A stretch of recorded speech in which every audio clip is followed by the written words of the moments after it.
Hello दोस्तों, आज के इस वीडियो में हम आपको हिंदी पद्य साहित्य के बारे में बताएंगे डायग्राम के माध्यम से। डायग्राम के माध्यम से बहुत कुछ चीजें आसान हो जाती हैं हमको समझने में। इस एक डायग्राम से आपको बहुत सारी जानकारी प्राप्त होगी। जब आप इस वीडियो को खत्म कर चुके होंगे तब आपको पता चलेगा कि कम समय में आपने बहुत कुछ सीखा है। तो चलिए हम शुरुआत करते हैं। हिंदी पद्य साहित्य मतलब हिंदी में जो पद्य अर्थात काव्य का जो साहित्य है वो क्या है उसके बारे में जानेंगे। तो मुख्य रूप से हिंदी पद्य साहित्य को चार भागों में बांटा गया है। आदिकाल, भक्तिकाल, रीतिकाल और आधुनिक काल। आदिकाल मतलब शुरुआती काल, मतलब कि शुरुआत जब हुआ हिंदी पद्य का उस समय से।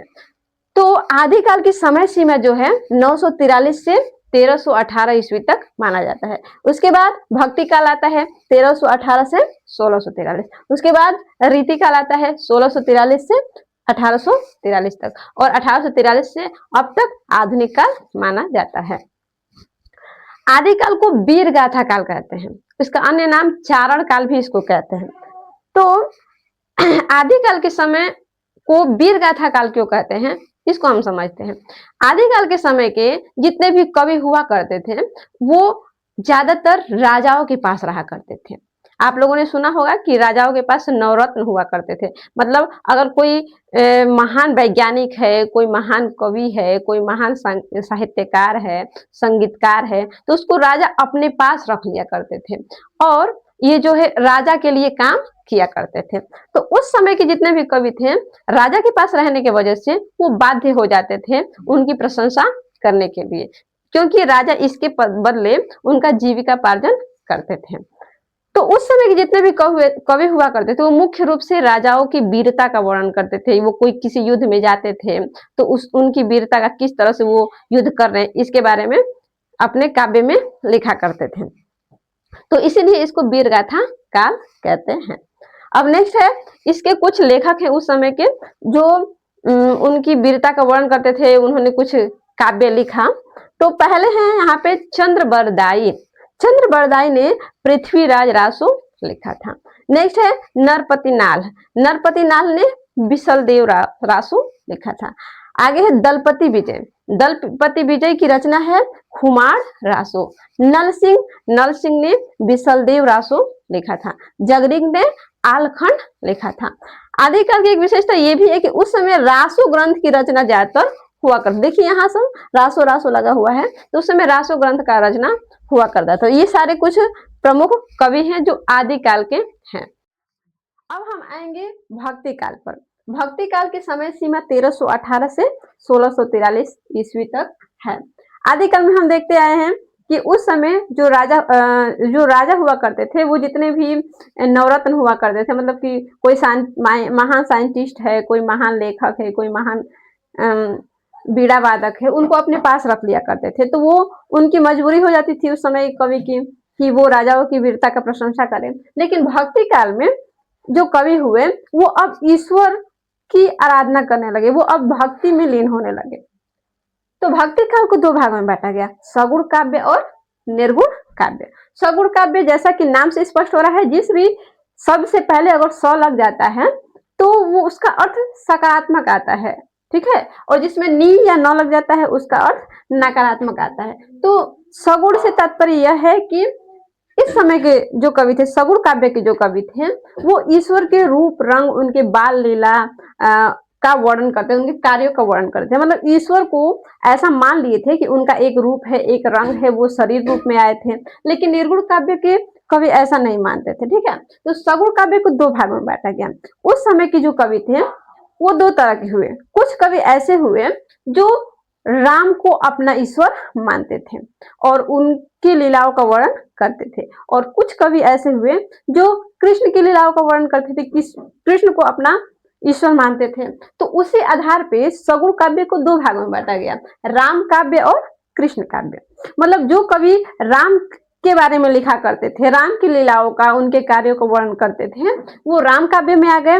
और जो कवि कृष्ण की लीलाओं का वर्णन करने लगे, कृष्ण का उपासक बन गए, उनकी आराधना करने लगे, वो कृष्ण काव्य में आ गए। अब राम काव्य के प्रमुख कवि हैं तुलसीदास। तुलसीदास का नाम सब लोग सुने हैं। तुलसीदास क्या कि रामायण जो संस्कृत भाषा में था उसका अनुवाद मतलब कि उसको हिंदी भाषा में लिखे, जिसका नाम रामचरित मानस है। तो अगर कोई आपसे पूछे कि राम काव्य के प्रमुख कवि कौन थे, तो हम बता सकते हैं तुलसीदास, और उनकी प्रमुख रचना है रामचरित मानस। और भी कवि हुए जैसे केशवदास, नाभादास, ये राम काव्य के कवि माने जाते हैं। केशवदास के रामचंद्रिका जो है ये एक प्रमुख उनकी रचना है, पूछ लिया जाता है। नेक्स्ट कृष्ण काव्य, अगर आपसे पूछा जाए कृष्ण काव्य के प्रमुख कवि कौन थे, तो सूरदास थे। सूरदास कृष्ण काव्य के प्रमुख कवि थे। वो कृष्ण के बारे में उनकी लीलाओं का वर्णन करते थे। और मीराबाई हो गई, बिहारी लाल हो गए, ये सारे कृष्ण काव्य के कवि हैं जो कृष्ण की उपासना करते थे, उनके बारे में लिखा करते थे। हम अब आएंगे निर्गुण काव्य की तरफ। निर्गुण काव्य को दो भागों में बांटा गया, प्रेम मार्गी शाखा और ज्ञान मार्गी शाखा। मतलब निर्गुण काव्य में जितने भी कवि थे वो भी दो तरह के हुए।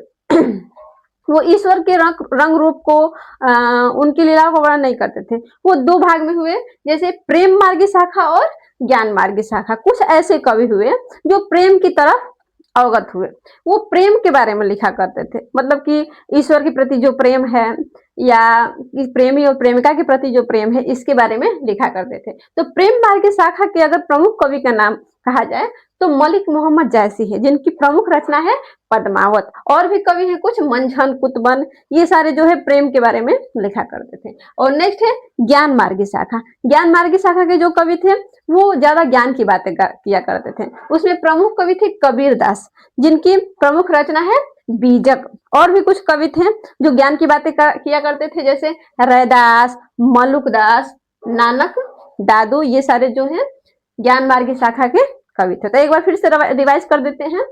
भक्ति काल की समय सीमा है 1318 से 1618 ईस्वी तक। उसके बाद इसको दो भागों में बांटा गया, सगुण काव्य और निर्गुण काव्य। सगुण काव्य के को दो भागों में बांटा गया, राम काव्य और कृष्ण काव्य। राम काव्य के अगर कोई प्रमुख कवि का नाम पूछे तो आप बता सकते हैं तुलसीदास, उनकी प्रमुख रचना थी रामचरित मानस। और केशवदास, नाभादास, ये सारे राम काव्य के कवि हैं। और कृष्ण काव्य के प्रमुख कवि हैं सूरदास, जिनकी प्रमुख रचना है सूर सागर। नेक्स्ट है निर्गुण काव्य के दो भागों में बांटा गया, प्रेम मार्गी शाखा और ज्ञान मार्गी शाखा। प्रेम मार्गी शाखा के प्रमुख कवि हैं मलिक मोहम्मद जायसी, जिनकी रचना है पद्मावत। नेक्स्ट आपका ज्ञान मार्गी शाखा। ज्ञान मार्गी शाखा के प्रमुख कवि हैं कबीर दास, जिनकी रचना है बीजक। अब हम आएंगे रीतिकाल पर। रीतिकाल की समय सीमा है 1643 से 1843 ईस्वी तक। इसको श्रृंगार काल भी कहा जाता है, क्योंकि इस समय में ज्यादातर कवि जो थे श्रृंगार रस का प्रयोग अपने काव्य में करते थे, मतलब प्रेम का प्रयोग करते थे। ठीक है, चाहे वो ईश्वर के प्रति प्रेम हो, चाहे अपनी प्रेमिका के प्रति प्रेम हो, या बच्चों के प्रति प्रेम हो, या देश के प्रति प्रेम है, इसका मतलब इसको उसमें डालते थे। अब इसको दो भागों में बांटा गया, रीतिबद्ध काव्य और रीति मुक्त काव्य। रीतिबद्ध मतलब कि रीतिबद्ध काव्य के जो कवि थे वो साहित्यिक बंधनों को साथ में लेकर, मतलब कि उसको ध्यान में रखते हुए लिखते थे।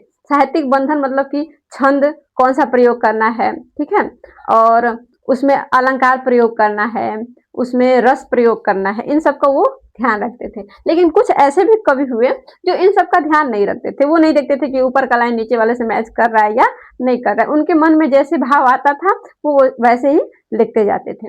तो रीतिबद्ध काव्य के प्रमुख कवि हैं बिहारी। बिहारी का नाम आप लोगों ने सुना होगा। ये अपने कविताओं में, अपने काव्य में ऐसा लिखते थे, इनको कहा जाता है कि गागर में सागर भरने का काम करते थे, मतलब कि कम शब्द में बहुत ज्यादा कुछ कह देते थे। तो ये रीतिबद्ध काव्य के प्रमुख कवि थे। और भी थे कुलपति मिश्र, देव, भिखारी दास। और रीति मुक्त काव्य के प्रमुख कवि थे घनानंद। इसमें आलम, ठाकुर, बोधा, द्विजदेव, ये सारे जो है रीति मुक्त काव्य के कवि थे। चलिए अब हम देखेंगे आधुनिक काल के बारे में। आधुनिक काल की समय सीमा है 1843 ईस्वी से लेकर अब तक। ठीक है, अब आधुनिक काल को भी चार भागों में बांटा गया है, भारतेंदु युग, द्विवेदी युग, शुक्ल युग और शुक्लोत्तर युग। भारतेंदु युग अगर कोई पूछे आपसे, इसकी समय सीमा है 1857 से लेकर 1900 ईस्वी तक। द्विवेदी युग की समय सीमा है 1900 से 1922 ईस्वी तक। शुक्ल युग की समय सीमा है 1922 से 1938 ईस्वी तक। और शुक्लोत्तर युग 1938 से अब तक। अगर आपसे कोई पूछे कि भारतेंदु युग का नाम किसके नाम पर पड़ा है, तो हम कहेंगे भारतेंदु युग का नाम भारतेंदु हरिश्चंद्र के नाम पर पड़ा है। अब इसके प्रमुख कवि हैं भारतेंदु हरिश्चंद्र, प्रताप नारायण मिश्र, बद्री नारायण चौधरी, जिनको प्रेमघन भी कहते हैं। द्विवेदी युग अगर कहा जाए कि द्विवेदी युग की समय सीमा कब से कब तक है, तो 1900 से 1922 ईस्वी तक। अगर पूछा जाए कि द्विवेदी युग के प्रमुख लेखक कौन है, तो महावीर प्रसाद द्विवेदी। एक पत्रिका है सरस्वती पत्रिका, उसके संपादक है महावीर प्रसाद द्विवेदी। और भी लेखक है अयोध्या सिंह उपाध्याय, और भी है बहुत सारे। अब हम देखेंगे शुक्ल युग। शुक्ल युग की समय सीमा है 1922 ईस्वी से लेकर 1938 ईस्वी तक। अब इसमें जो है शुक्ल युग को हम छायावादी युग भी कहते हैं। अब इसके प्रमुख कवि हैं जयशंकर प्रसाद, महादेवी वर्मा, सूर्यकांत त्रिपाठी, निराला, सुमित्रा नंदन पंत। इन चारों को छायावादी युग या शुक्ल युग का स्तंभ भी कहा जाता है। नेक्स्ट है शुक्लोत्तर युग। शुक्लोत्तर युग की समय सीमा है 1938 ईस्वी से लेकर अब तक। इसके प्रमुख कवि हैं अज्ञेय, जैनेन्द्र, नगेंद्र, राम वृक्ष बेनीपुरी, भगवती चरण वर्मा, और जितने भी एकांकीकार हैं वो भी जो है शुक्लोत्तर युग में ही आते हैं। शुक्लोत्तर युग को भी दो भाग में बांटा गया है, प्रयोगवादी, प्रगतिवादी और नई कविता। ठीक है, तो ये सारा आपका जो है हिंदी साहित्य का इतिहास था।